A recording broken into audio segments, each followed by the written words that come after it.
Matewu ku ya avanyisa ka vunharhu. Nkarhini wolowo ku humelela Yohani Mukhuvuli a dyondzisa mananga ya Yudeya a ku, hundzukani hikuva mfumo wa matilo wu le kusuhi. Yohani hi yena munhu loyi a nga vuliwa hi muprofeta Isaya loko a ku, rito ra munhu loyi a huwelelaka mananga riri, lunghiselani ndlela ya hosi, khulelani swindlelana swa yona. Yohani yelweyi a ya mbala nguvu yo lukiwa hi mavoya ya kamela, a tikhama xisuti hi bandi ra xikhumba.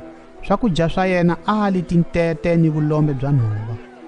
Kutani vayaki va Yerusalema ni vayaki hinkwavo va Yudeya ni va muganga hinkwawo lowu nga kusuhi na Yordani a va huma va ya ka yena. Kutani a va khuvula nandzweni wa Yordani, na va li karhi va tivula swidyoho swa vona.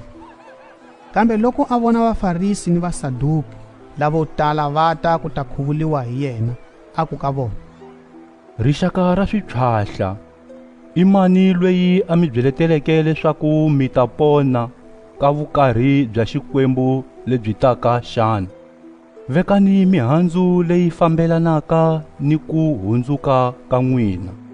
Naswona mi nga pimiseni leswaku hina Abrahamu a nga yena tatana wa hina, hikuva na mi byela leswaku hi maribye lawa xikwembu xi nga pfuxela Abrahamu vana. Ni swoswi xihloka xi vekiwile atimintsweni ta nsinya, vun'wana ni wun'wana lowu nga vekiki mihandzu leyinene wu ta tsemiwa u hoxiwa ndzilweni. Loko ni li mina ni mi khuvula hi mati hi ku ya hi ku hundzuka ka n'wina, kambe loyi a taka hi le ndzhaku ka mina wa ni tlula hi matimba, a swi ni faneli ku tamela a masandhazi ya yena. Hi yena loyi a nga ta mi khuvula hi moya lowo kwetsima ni ndzilo.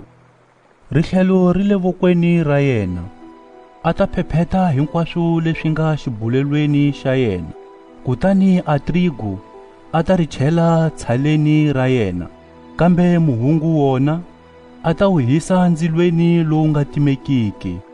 Nkarhini wolowo Yesu a huma Galileya a ya Yordani ka Yohani ku ya khuvuliwa hi yena. Kambe Yohani a yala a ku, hi mina loyi ni fanelaka ku khuvuliwa hi wena, kambe wena u ta ka mina. Yesu a mu hlamula a ku, ni pfumelele swoswi, hikuva swa fanela leswaku hi hetisa leswo lulama hinkwaswo hi ndlela leyi. Kutani Yohani a mu pfumelela. Kute loko Yesu a khuvuliwile, a hantlisa a huma matini. Hi nomu lowu matilo ma pfuleka, a vona moya wa xikwembu xika ku fana ni xituvani wu xikela henhla ka yena. Kutani ku twakala rito ri humaka matilweni ri ku, loyi i n'wananga loyi ni mu rhandzaka, loyi ni mu tsakelaka.